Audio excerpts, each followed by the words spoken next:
बिस्मिल्लाहिर्रहमानिर्रहीम। अस्सलामु अलैकुम वरहमतुल्लाहि वबरकातुहू। आज हमारा कायदा सीखने का दूसरा दिन है। तो आज जो हमारा सबक है वो है सा, जीम, हा, खो, दाल, राल।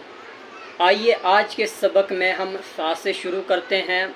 इसको सही अदा करने के लिए इसका मखरज जो है वो हमारे लिए जानना ज़रूरी है। सा कैसे अदा होता है, इसका मखरज क्या है? तो इसका मखरज ये है ज़ुबान की नोक और सनाया उलिया का किनारा। सनाया उलिया कहते हैं ऊपर के जो दो दांत हैं, सामने के चौड़े से दांत, उन्हें सनाया उलिया कहते हैं। ज़ुबान की नोक यानी ज़ुबान का अगला हिस्सा जो ज़ुबान की नोक और सनाया उलिया का किनारा। तो यहाँ से याद होता है। इसको कैसे सही पढ़ेंगे? सा, गौर से सुने, सा, सा। फिर उसके बाद हर्फ आता है जीम। जीम को सही अदा कैसे करेंगे? आइए इसका भी मखरज जानते हैं, ये कहाँ से अदा होता है। जीम का जो मखरज है वो है ज़ुबान का बीच और उसके मुकाबिल ऊपर का तालु, यानी ज़ुबान के बीच का जो हिस्सा है उसको ऊपर जो है तालु में लगाना है। जीम,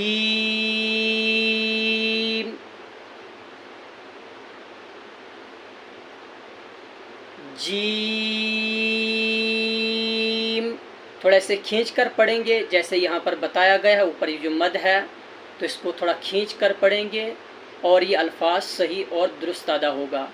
ज़ुबान का बीच और उसके मुकाबिल ऊपर का तालु जब मिलते हैं तो जीम अदा होता है। आइए फिर दोबारा सुनते हैं। जीम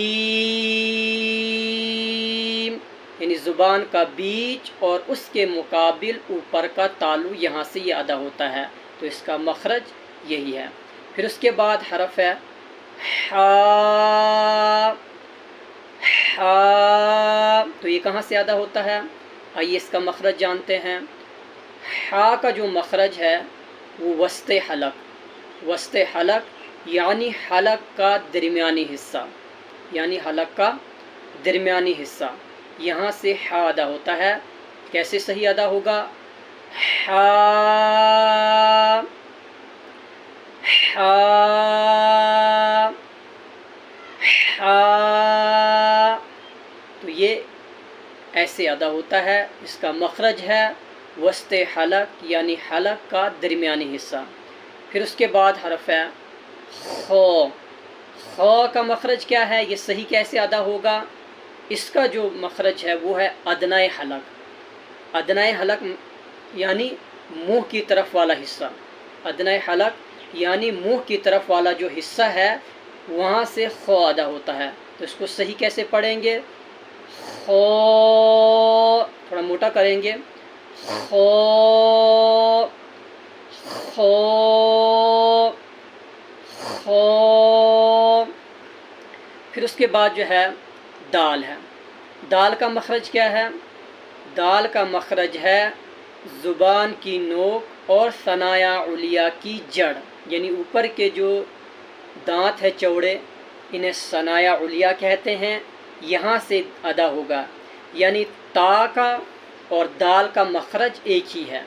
जहाँ से ता अदा होता है वहीं से दाल भी अदा होता है। तो दाल का मखरज भी यही है, ज़ुबान की नोक और सनाया उलिया की जड़। इसको सही कैसे पढ़ेंगे? थोड़ा खींच कर पढ़ना इसको। दाल यानी ज़ुबान की नोक और सनाया उलिया की जड़। दाल, दाल, दाल। फिर उसके बाद हरफ है राल।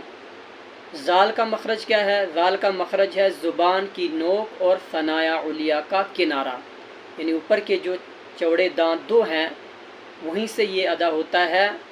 और इसका जो मखरज है सा का और जाल का मखरज एक ही है, ये एक ही जगह से अदा होते हैं।